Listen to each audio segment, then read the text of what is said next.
Hey guys, it's Matty Miller with Pursuit Real Estate. I hope you guys are doing well.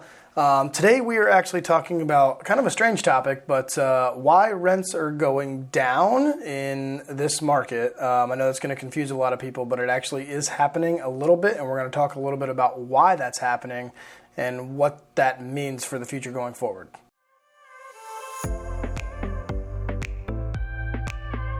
All right, so why are rental prices going down? And a lot of people are going to be like, that doesn't make any sense if prices of homes are high and interest rates are high and everything else, which you're right, it doesn't. But what we're seeing a little bit is an adjustment. I'm not saying that rental prices are going to go way down and it's going to be super cheap to rent. But what I am saying is we have started to see even properties in a normal area, let's take 32221, which would be the west side of Jacksonville, for example. We were seeing 3-bedroom, 2-bathroom properties, not updated at all, just rent for $2,100, $2,200, $2,300 all day. What we're seeing actually is an abundance of properties on the market that are for rent, that are single-family homes, townhomes, condos. That's excluding apartment complexes. Those are totally separate, so I don't even get numbers on those. So essentially what we've had is we have had almost up close to 3,000 at one point single-family properties and townhomes on the market for rent.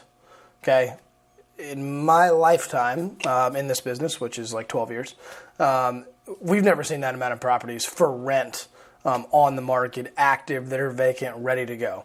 Part of that is a lot of these hedge funds that have come in and bought up property when the money was cheap to borrow. They needed a place to park their cash to make some money. They bought up, what seems like thousands and thousands and thousands of properties, which is probably true. I don't know exact numbers on that, but it's been a whole heck of a lot. That being said, we've seen almost to where there's an abundance or a surplus of rentals on the market.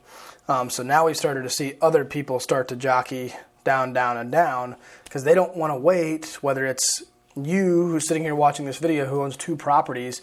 You don't have deep pockets like a hedge fund does to be able to keep your property on the market for 6 months, 4 months, 5 months to be able to try to get the most out of it. So we've seen the market start to adjust and people are going, okay, that's fine. I'm going to rent this for cheaper than what they're going to try it for because they bought it at a specific price. And their numbers were based on, hey, if I can rent it at X price, then it makes sense for me to do it. When I say them, I'm talking about hedge funds, large conglomerations of properties that have been purchased by hedge funds, companies, whatever. Could even be a small person. They could have bought 10 properties, borrowed a bunch of money, and bought it at the height with low interest rates. Maybe they didn't finance them, maybe they did. Point being, essentially our market's way off. We got about 3,000 properties. It's actually about 2,400 now. Single-family homes for rent in our area. So that's single-family homes and townhomes. Condos also get through with that. And then as far as the same market on the buy side. So essentially it would be $0 to $600,000. And that's probably high. A lot of first-time buyers aren't spending $600. They're spending, $300 to $400. Even at $0 to $600,000 for homes for sale, we have 2,700 listings. So we have almost the same amount of listings for sale and listings for rent. That's typically been for sale up here, rent down here. So the rent prices could go up. Okay, well, now we're going to see the sales prices probably stay here, and we're going to see rent prices fall. Just because simple supply and demand. I'm not a genius. I'm not an economist by any stretch of the imagination, but I can understand simple numbers. So that being said, we're starting to have conversations with people over when we renewed leases over the last 2-3 months. Say, hey, listen, actually, I'm thinking we could need to back down the rent, or we don't want to increase it. So we certainly don't want to do that. That being said, all that stuff's kind of coming into play now, and we're seeing the downfall of what happened during COVID when everybody's buying houses for super cheap from a financing perspective, not necessarily cheap value-wise. So we're starting to see rents come down a little bit. If you have any questions about that or why, or that doesn't make sense to you or seems off, things are taking a little bit longer to rent because, again, there's tons and tons and tons of options for people, especially in certain areas of town. And again, certain areas of town are different. It seems like as an example, around the town center of Jacksonville, Florida, where we have a lot of condos, we have a lot of single-family homes, townhomes that are fairly inexpensive. They were built, primarily for a younger crowd that wanted to be by the hustle and bustle of the town center, which is a big shopping, dining district in the area. We've seen those take a while because there's tons of units in that area, just very much condensed, that are available for rent. So those have taken a little bit. Conversely to the north side of Jacksonville, where there's not a lot of single-family homes, if you get a single-family up there, you can probably rent it pretty quick. So again, it's a weird situation. It's a weird market when it comes to that. And if you have any further questions about, hey, what should my house rent for?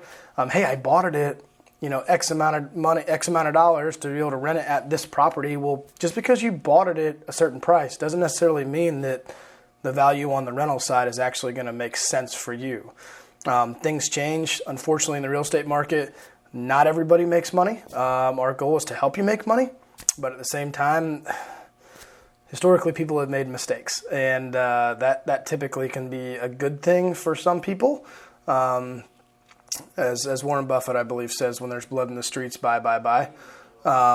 And we could be heading down something like that, not near blood in the streets is a long shot, but we could start seeing some of those rental properties start to get sold back into the market, which could ease the sales prices of single-family homes. Again, how long is that going to take? I don't know. It could be a year or two. It could be 2 years. It could be the next 6 months. Who knows? But we are starting to see some of those rental prices fall, and I'm sure that people that own those properties don't think that, I don't know. We'll see. We'll see what happens with those guys, whether they choose to sell it and take their losses, or they choose to hold on to it, rent it for less than what their numbers said, and maybe make a loss on it throughout the year, which they won't make a loss, but they just won't make as much as they should have. So if you have any questions about that, I know that was a lot in a very little amount of time, and there's going to be some graphics that you're going to have questions on as well. Let me know. My name is Matty Miller with Pursuit Real Estate, and we do property management. We do full service sales and listings, obviously. So if you have any questions about how that all kind of correlates, by all means, hit me up, 904-650-3890. Thanks, guys.